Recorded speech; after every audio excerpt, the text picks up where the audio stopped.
नमस्कार, मेरा नाम है आकृति और मैं स्वागत करना चाहूँगी मीनाक्षी लेखी जी का, who is minister of state for external affair and culture. और आज हम बात करने वाले हैं आज़ादी के अमृत महोत्सव के बारे में जो पूरा भारत मना रहा है। तो नमस्कार मैम, आपका स्वागत है। नमस्ते। नमस्ते आकृति। तो मैम, इस अमृत काल में जब पूरा भारत आज़ादी का अमृत महोत्सव मना रहा है तो अलग अलग इवेंट्स हो रहे हैं, अलग अलग जगह कैंपेन्स हो रहे हैं, अवेयरनेस कैंपेन्स हो रहे हैं। तो बिग FM पर भी जल यात्रा चलाई जा रही है, भारत की नदियों की अमृत गाथा। तो इस कैंपेन के पीछे के थॉट के बारे में मैं आपसे जानना चाहूँगी। सबसे पहले तो मैं बिग FM को धन्यवाद देना चाहती हूँ जिसने इतनी शुभ कैंपेन की शुरुआत की और आने वाले भविष्य के जो चैलेंजेस हैं सिर्फ भारत के ही नहीं बल्कि देश दुनिया के लिए वो पानी से संबंधित है। और अगर सभ्यता को आगे बढ़ना है और जीवित रहना है तो कहीं ना कहीं पानी का संरक्षण जो है वो अत्यंत महत्वपूर्ण है। तो सस्टेनेबिलिटी के दृष्टिकोण से sustainable development goals, climate change, तमाम दृष्टियों को जब सामने रखा जाता है तो फ्रेश पानी की जो एक सुविधा है जो नदियों के माध्यम से मिलती है उसके बारे में लोगों को चिंता और संरक्षण के प्रति जागरूकता दोनों आवश्यक है। और उन दोनों कामों को बढ़ाने में आप लोग मदद कर रहे हैं, देश दुनिया तक हमारा संदेश पहुंचा रहे हैं। इसके लिए हम आपके प्रति भी आभार व्यक्त करते हैं कि देश तो हम सबका है और काम भी हम सबका है। जी बिल्कुल। और हमारी भारत की नदियों का इतना बड़ा इतिहास रहा है, रोजाना हम अपनी नदियों से कितना कुछ सीखते आते हैं। तो मैम, आप क्या सीखती हैं नदियों से? आपको क्या लगता है कि लोग कैसे प्रेरित हो सकते हैं हमारी भारत की नदियों से? आपने ये प्रश्न ऐसे समय पर पूछा है जब दिल्ली में बाढ़ आई और कहीं ना कहीं संरक्षण के प्रति जो जागरूकता है और नदियों के प्रभाव के प्रति जो जागरूकता है और दृष्टिकोण जो है वो सब में जो सहजता हमारे पूर्वजों के मन में थी वो कहीं ना कहीं उसमें थोड़ी सी कमी आई है। और सहज भाव से कहूँ तो उसी को दुरुस्त करने की भी कहीं ना कहीं आवश्यकता है। और दुनिया की कोई भी सभ्यता आप उठा के देख लीजिए तो वो नदियों के किनारे पर बसावट में बसी हुई है। तो नदी जो कि पानी का स्रोत था है, चाहे वो आप मिस्र की सभ्यता लें, मेसोपोटामिया की बात करें, भारत में सिंधु सरस्वती सभ्यता की बात करें, वैदिक काल से आप अगर वेदों की संरचना में देखें तो आप पाएंगे 40-45 ऐसे श्लोक हैं जो कि नदियों को समर्पित हैं। और हमारी जितनी परंपरा है, जितने भी हमारे प्राचीन नगर हैं वो सब नदियों के किनारे बसे हुए थे। और आज भी हमारे पानी की ज़रूरत, इतनी बड़ी जनसंख्या के लिए जो पानी की आवश्यकता है वो भी नदियों से ही पूरी हो पाती है। तो अगर उसके संरक्षण के प्रति, उसके कंजर्वेशन प्रिजर्वेशन के प्रति हम लोग जागरूक नहीं रहेंगे तो हम जो लक्ष्य को प्राप्त करना चाहते हैं वो नहीं कर पाएंगे। और जब आज़ादी का अमृत महोत्सव की बात आती है तो हर वो चीज़ जो भारत को बेहतर बनाती है, हर वो चीज़ जिसने भारत को भारत बनाए रखने के लिए कार्य किया, उसमें एक संवेदनशीलता नदियों के प्रति भी सम्मिलित है। और आने वाले भविष्य को संरक्षित रखने के लिए भी नदियों के प्रति संवेदनशीलता होना आवश्यक है। जिसमें अगर आज़ादी के अमृत महोत्सव में भी हम इस विषय पर बात नहीं करेंगे तो ये नाइंसाफ़ी केवल आने वाले भारत के साथ ही नहीं बल्कि नदियों के प्रति, हमारे इतिहास के प्रति और बेहतरीन चीज़ों के प्रति एक नकारात्मक जो विषय है वो बनेगा। तो उस नकारात्मक से सृजनात्मक तरीके से देश को आगे बढ़ाने के लिए नदियों का जिक्र करना बहुत ही आवश्यक है आने वाले में। मैम, मैं आपको बताना चाहूँगी कि हमारे रेडियो के माध्यम से करोड़ों लोग अपनी मेमोरीज, अपनी यादें नदियों से रिलेटेड जो है वो शेयर कर रहे हैं। तो मैं चाहूँगी कि आप भी आपकी कोई याद हो, कौन सी नदी के करीब आपका मन रहा है, दिल रहा है, वो कुछ यादें अगर आप मेरे साथ शेयर करें। मैं तो देखिए, मेरा तो जन्म जो है वो दिल्ली में हुआ, तो यमुना तो बिल्कुल नज़दीक ही रही, क्योंकि हम कहें कि यमुना की गोद में पले बड़े हुए तो वो गलत नहीं होगा। लेकिन बचपन से जो यादें मुझे अगर आती हैं तो वो यादें मुझे आती हैं कि मेरे पिताजी अपने परिवार में सबसे बड़े थे और मतलब चाचा भाई बड़े नज़दीकी रिश्ते होते थे उस समय पर। तो उनके चाचा, उनके परिवार, तो कोई भी शुभ कार्य हो, चाहे मेरे भाई का मुंडन या मेरा अपना मुंडन, वो हरिद्वार में हुआ था और मुझे याद है। और या बड़े बुजुर्गों के श्राद्ध का समय होता था या किसी की मृत्यु हो जाती थी, तो वो भी मुझे याद है, वो हरिद्वार जाया करते थे। और हरिद्वार तो वर्चुअली हम लोगों के लिए बचपन में ऐसा था कि साल में 1 या 2 चक्कर लगने ही लगने हैं। और कोई कनखल के आसपास उन्होंने धर्मशाला निर्माण में भी सहयोग वगैरह किया था हमारे दादा के नाम पर या कुछ। तो बचपन की जो तमाम यादें हैं, नदी की गंगा आरती, वो धर्मशाला का निर्माण, पिताजी बहती तेज धार वाली नदी में कूदना, उनका तैरना और हम पे निगाह रखना कि हम बहुत ज़्यादा गहराई में ना चले जाएं। मैं अपने घर में बड़ी थी, छोटे भाई में, तो वही पाँव पानी में डाल के बैठ जाना। तो वो सब यादें जो हैं, बचपन की बहुत सारी यादें नदी से जुड़ी हुई हैं। और साथ में ही जब नदियों के प्रदूषण की बात आती है, तो मैं कहीं ना कहीं उससे भी बहुत ज़्यादा रिलेट करती हूँ। और उसमें मुझे बार बार ऐसा लगता है कि जब शाम के समय पहले हम लोग हर की पैड़ी पर जाया करते थे, तो पत्ते के दोने जैसी नाव होती थी और उसमें फूल और दिया रख के बहाया जाता था। शाम को सभी लोग ही करते थे और वही गंगा आरती के बाद ये कार्य हुआ करता था और बहुत सुंदर लगता था नदी। आज के समय में गंगा के किनारे जितनी छोटी बड़ी दुकानें हैं, छोटे छोटे पैकेट प्लास्टिक के, सिंदूर, दूसरे किस्म का मोम जो अलग वैरायटी है, जो मिट्टी के खिलौने होते थे वो सब प्लास्टिक के खिलौने हो गए हैं, जो लकड़ी का सामान होता था वो सब वापस प्लास्टिक का हो गया है।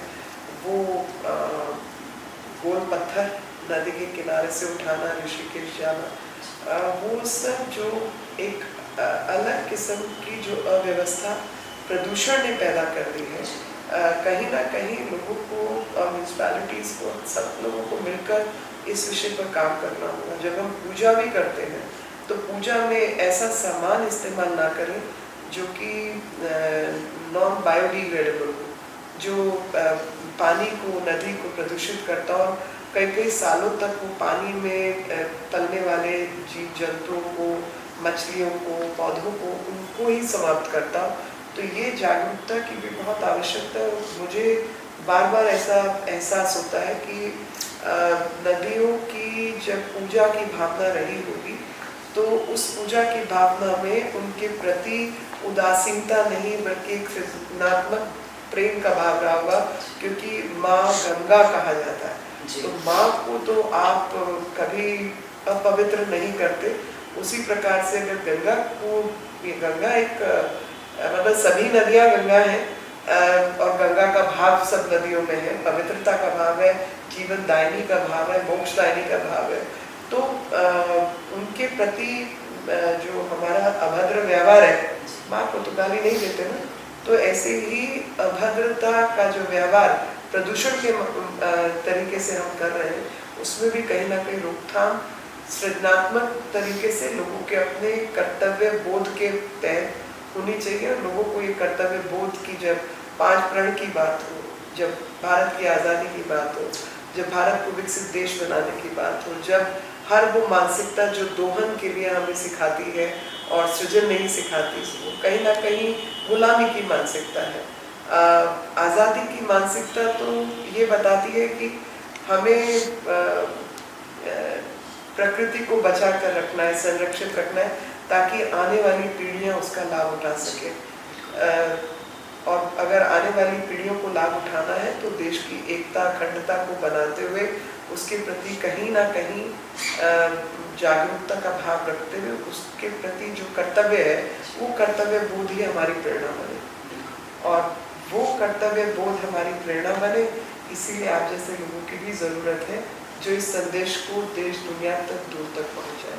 मैम, जल यात्रा के तहत ही हम लोगों से संकल्प भी ले रहे हैं कि वो हमारी जो नदियाँ हैं, भारत की नदियाँ, उन्हें प्रदूषित ना करें, और जहाँ भी जाएं, घूमने जाएं तो कोशिश करें कि जितना भी है श्रद्धा भाव रखें, लेकिन प्लास्टिक का कूड़ा आप नदी में ना फैलाएं। तो मैम, घर घर हम लोग इस कैंपेन को पहुंचाने की कोशिश कर रहे हैं। संस्कृति मंत्रालय ने हमारा बहुत बड़ा साथ दिया है, और आपसे जानना चाहूँगी कि इसके अलावा और भी बहुत सारी एक्टिविटीज़ हो रही हैं, कैंपेन्स हो रहे हैं आज़ादी के अमृत महोत्सव में, ना उसके बारे में कुछ बताइए।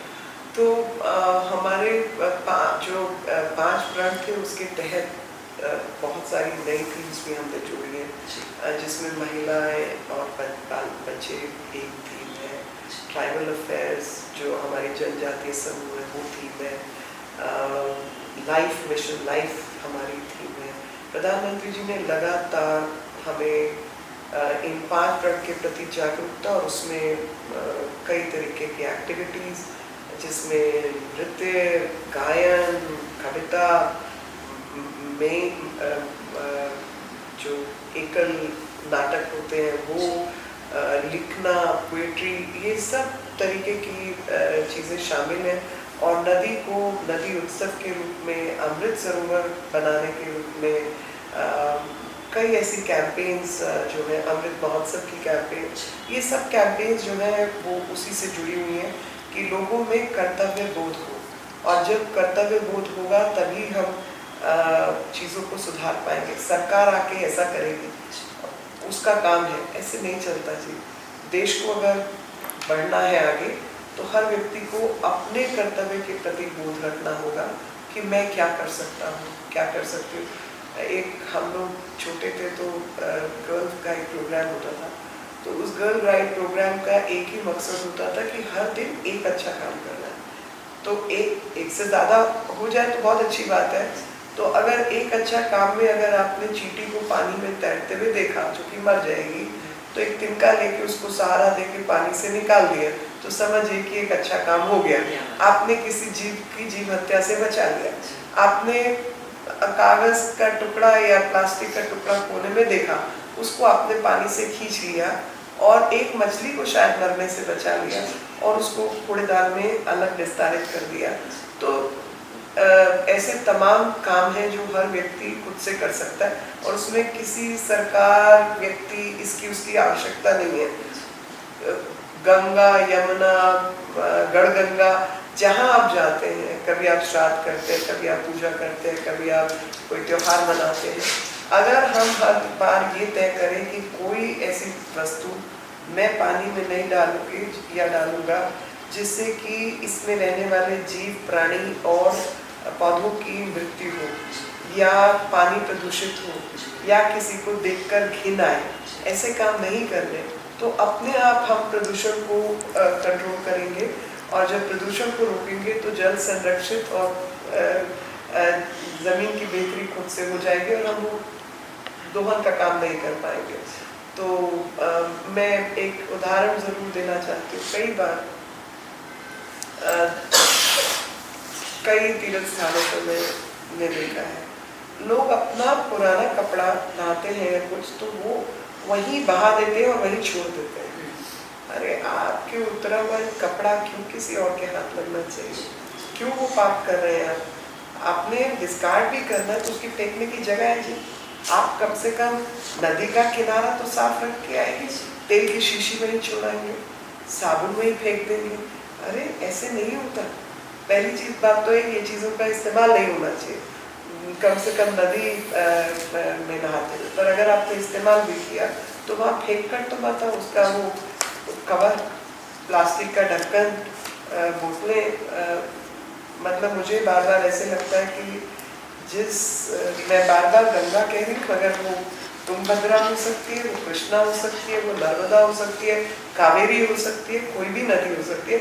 जिस प्रकार से हमारा मंत्रालय 52 ऐसे शहरों में ये कार्य कर रहा है, और हर 12 साल में कुंभ का मेला आता है, तो कुंभ के मेले में जिस प्रकार की व्यवस्था रहती है, तो मैला कपड़ा है, उन कपड़े उतारेंगे, जो उतरी हुई चीज़ है, अन्य सामान जो आप इस्तेमाल करते हैं, उनको वहीं कोने में डंप नहीं करना, मतलब नदी में डंप नहीं करना, कोने में कूड़ेदान में, बाकी अन्य स्थानों पर आप उसको बेशक फेंकें, लेकिन नदी का तट या नदी का बहाव उसको अवरोध मत करें, क्योंकि नदी का जो पानी है और पानी की जो खासियत है, एक तो उसका काम चलना है, दूसरा वो अपना लेवल ढूंढ लेता है, कोई दीवार उसको रोक नहीं पाएगी, और जब वो अपना लेवल ढूंढेगा तो रौद्र रूप धारण करेगा, और जब रौद्र रूप धारण करेगा तो एक छोटा भी पाइप में अगर आप कुछ फंसा देते हैं ना,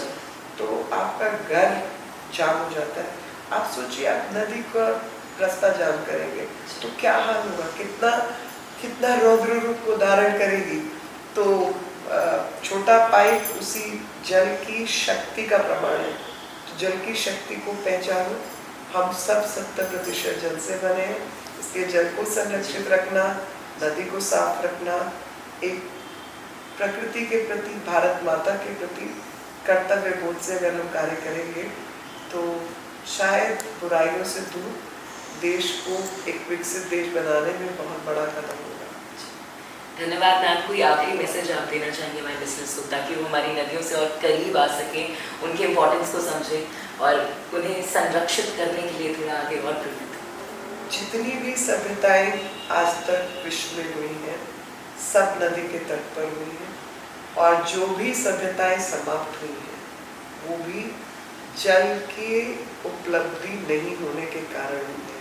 तो यही संदेश है, अगर हम मानते हैं और जानते हैं कि 70% से ऊपर हर व्यक्ति का शरीर जल से बना हुआ है, तो जो आपका शरीर है, जिससे आपका, जिस एलिमेंट से आपका शरीर बना है, उसके प्रति जागरूकता रखें, उसको संरक्षित करें, और साथ ही